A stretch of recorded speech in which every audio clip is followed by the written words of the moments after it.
Donald Trump ने एक बार फिर भारत को अच्छा दोस्त बताया है, साथ ही 25% तक टैरिफ लगाने का भी संकेत दिया है। वहीं भारत ने यूएन में फिलिस्तीन की आज़ादी का समर्थन किया है। ऐसे में सवाल यह है कि भारत के इस रवैये से उसका पक्का दोस्त इजरायल नाराज तो नहीं हो जाएगा। साथ ही बिहार में महागठबंधन के भीतर सीट के बंटवारे को लेकर मतभेद की खबर आ रही है। ऐसे में सवाल उठ रहे हैं, क्या चुनाव से पहले ही बिखर जाएगा विपक्षी मोर्चा। नमस्कार, मैं हूं आदित्य। India.com के स्पेशल शो इंडिया एट 9 में आपका स्वागत है। आइए चलते हैं सबसे पहली बड़ी खबर पर। अमेरिकी राष्ट्रपति डोनाल्ड ट्रंप ने भारत को एक अच्छा दोस्त बताया है। साथ ही उन्होंने कहा है कि 1 अगस्त से भारत के ऊपर 25% तक टैरिफ लगाया जाएगा। ट्रंप की यह रणनीति एक बार फिर से उनके पुराने चुनावी वादों की याद दिलाती है, जब उन्होंने अमेरिका फर्स्ट का नारा देते हुए भारत, चीन और मैक्सिको पर आर्थिक अनुशासन लगाने की बात कही थी। आइए समझते हैं कि क्या है भारत के खिलाफ ट्रंप की टैरिफ रणनीति। भारत अमेरिका के लिए एक बड़ा व्यापारिक साझेदार है, लेकिन कुछ सेक्टर्स जैसे टेक्सटाइल, फार्मा और ऑटो सेक्टर में भारत की बढ़ती मौजूदगी अमेरिका के घरेलू बाजार को चुनौती दे रही है। ट्रंप का टैरिफ वाला बयान एक तरफ भारत के साथ दोस्ती की बात करता है, वहीं दूसरी तरफ दबाव भी बनाता है। ये दबाव की रणनीति है ताकि अमेरिका को ट्रेड डील में फायदा हो सके।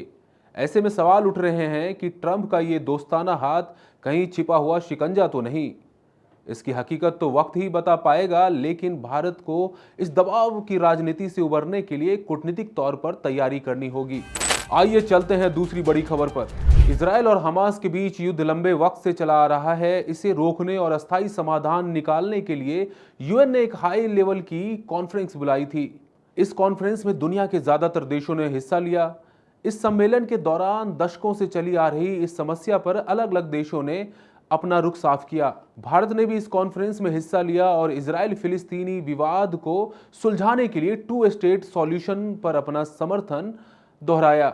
इसका अर्थ है कि इजराइल के साथ साथ एक आजाद फिलिस्तीन के वजूद को भी स्वीकारना। भारत ने संयुक्त राष्ट्र में साफ कहा है कि इजराइल और फिलिस्तीन के संघर्ष को सुलझाने के लिए चल रहे वैश्विक प्रयासों को अब बातचीत के जरिए सॉल्व करना होगा। साथ ही 2 स्टेट सॉल्यूशन हासिल करने पर भी फोकस करना चाहिए। इसमें यह भी कहा गया है कि किसी को कागजी समाधान से संतुष्ट नहीं होना चाहिए, बल्कि प्रैक्टिकल सॉल्यूशन निकालने की कोशिश करनी चाहिए। ऐसे में लोगों के जहन में ये सवाल उठ रहे हैं कि इससे भारत का पक्का दोस्त इजरायल नाराज तो नहीं हो जाएगा। जानकारों का कहना है कि ऐसा नहीं होगा, क्योंकि भारत 2 स्टेट सॉल्यूशन की बात बहुत पहले से करता आ रहा है। इसके बावजूद भारत और इजरायल की दोस्ती आगे बढ़ती रही है। आइए चलते हैं तीसरी बड़ी खबर पर। बिहार में 2025 के विधानसभा चुनाव को लेकर सियासी ताना बाना बुनना शुरू हो चुका है, लेकिन महागठबंधन के अंदर सीट शेयरिंग को लेकर खींचतान अब सार्वजनिक हो गई है। आइए जानते हैं कि क्या है विवाद का कारण।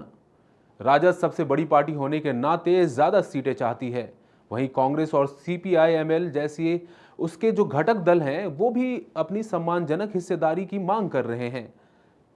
कांग्रेस ने पिछले चुनाव में 70 सीटों पर लड़कर 19 सीटें जीती थी। सूत्रों के मुताबिक इस बार कांग्रेस करीब 50 सीटों की दावेदारी कर सकती है।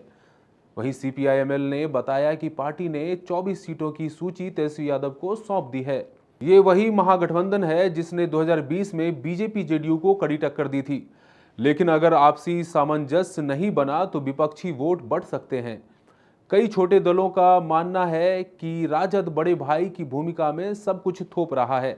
कांग्रेस की नाराजगी साफ है, उसे पिछली बार से ज्यादा सीटें चाहिए। अगर सीट बंटवारे पर सहमति नहीं बनी तो विपक्ष की एकता केवल पोस्टर और प्रेस कॉन्फ्रेंस तक ही सीमित रह जाएगी। बिहार में महागठबंधन के भीतर ये घमासान साफ इशारा कर रहा है कि 2025 की लड़ाई सिर्फ बीजेपी के खिलाफ नहीं, बल्कि आपसी भरोसे की भी परीक्षा है।